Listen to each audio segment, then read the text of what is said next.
US President Joe Biden is scheduled to make his State of the Union address to the American public on Tuesday night. He is speaking just 2 weeks ahead of the first anniversary of the Russian invasion of Ukraine. And he's faced with a new congressional Republican majority in the House of Representatives, which is now demanding deep spending cuts. VOA correspondent Jessica Stone joins us from Washington with more on that story. We're also joined by my colleague Susan from New York. A warm welcome to both of you, Susan and Jessica. Jessica, if I could begin with you. President Biden goes into the State of the Union address after his party lost its majority in the House of Representatives in the recent midterms. Now, what kind of considerations do you think he will really have in mind when he makes that speech tonight? Well, this is a policy speech with political implications for a man who is, by all accounts, ready to run for re-election in 2024. So it's going to be his biggest audience yet to lay out his agenda for why he should get another 4 years in office at the elections of 2024. About 38 million people watched his remarks last year, and so that is an indication of just how many voters he could be getting this year. But you know, the polls have not been kind to President Biden, an overwhelming majority of them showing that more people disapprove of how he's handling the United States, particularly around the economy, than approving. At the same time, you mentioned the loss of the House, but it is a narrow loss because Democrats really performed much better than they normally do in a midterm election. So he does have, to some extent, with that narrow majority, a political wind at his back as he proposes new initiatives and reaches across the aisle. We anticipate he will talk quite a bit tonight about bipartisanship and reaching across the aisle. He has a lengthy career, of course, as a senator doing just that. But the new Republican House majority intends to investigate him on several fronts, whether it's the Afghanistan withdrawal to how his family business dealings, in particular his son Hunter Biden and his laptop. That's a subject of an investigation, an investigative hearing that begins tomorrow. And of course, his handling of classified documents. There is also the ongoing discussions with the House Republicans about the debt ceiling, raising the nation's borrowing limit, and the president is likely to frame that debate tonight as well. We do expect him to lay out his agenda for the next year and to then go on the campaign trail, as it were, to get more U.S. public support for his agenda. Back to you.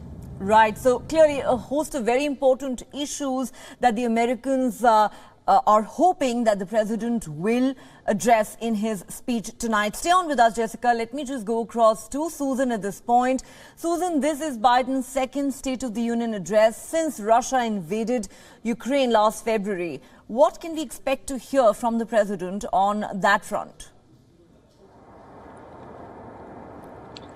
Regarding Ukraine, Biden has been really providing military support under the leadership of the United States for Ukraine more than any other country. And until now, he's been successful in garnering Western support, NATO alliance against Russia. He'll probably tout those messages and those accomplishments on the one hand, but then he's also talking to a public that's war weary at this point. So convincing them to stay the course is one issue. And another issue is, as you mentioned, Republicans are really eyeing the spending that's going into Ukraine while they support the support that America is giving Ukraine. They really want more accountability about the equipment and the money that's going there. And also, I think we'll see President Biden lay out how he's going to move forward in his support for Ukraine, what he's willing to do and not willing to do on the part of the United States. Remember, those tanks are going in a few months from now, the Abrams tanks. However, the president, at least for now, has been very clear that the F-22 fighter jets that Ukraine has been asking for are off the table. So those are some of the issues that perhaps regarding Ukraine we'll hear the president talk about. All right. Stay on with us, Susan. Let me go back to Jessica at this point. Jessica, talking about foreign relations and geopolitics. The discovery of a Chinese spy balloon last week caused quite a flutter in Washington. and it has put a spotlight on US-China relations ahead of this address. Do we expect President Biden to talk about this tonight? Absolutely. This is a great opportunity for President Biden to defend the way he handled the Chinese balloon incident. And in fact, he's getting criticism really from both parties. The Republicans making the point that he should have shot it down sooner. Some Democrats agree with that. There's certainly a broader consensus in Washington, as we've talked about before, that the U.S. needs to change its foreign policy vis-a-vis China. It needs to be much less trusting, much less pro-engagement, and much more circumspect, looking for ways it can cooperate, but being very conscious that China is a competitor with the United States. And of course, we see that in the fact that China was already going to be the subject of this speech even before the Chinese balloon incident. We know that the Americans have supported Taiwan with weapon sales, that they just moved additional troops and will be able to do so with equipment as well to the Philippines after that announcement late last week in Manila. And there is certainly a call for that to discuss how the diplomacy moves forward between these two world powers. Beijing, of course, has accused the president and Washington of overreacting by shooting down that balloon. And so we do see very little diplomatic window for these two sides to get back together before the next two sessions in Beijing.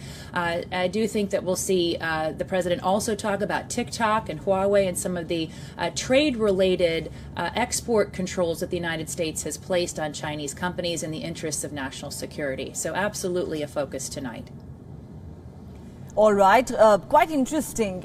We will have to wait and see what President Biden says on this entire issue and how the Republicans react, because as you rightly pointed out, he has received a lot of criticism for his handling of that entire issue. Susan, let me come back to you for this final question.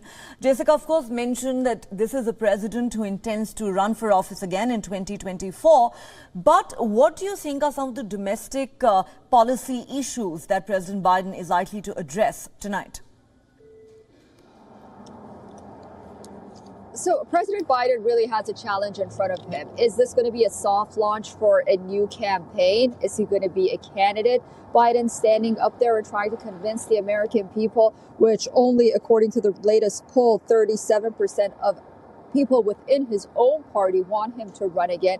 Or is this going to be a presidential State of the Union address? Those are two very different tones. Also, he's probably going to be gloating on the state of the U.S. economy. And while the economy has had some achievements, he has to be realistic and really reach out to the American people and let them know that there's still more to be done on the domestic front, or else he'll risk really gaslighting and, being in a situation that no president wants to be in, and that's out of touch with the American people.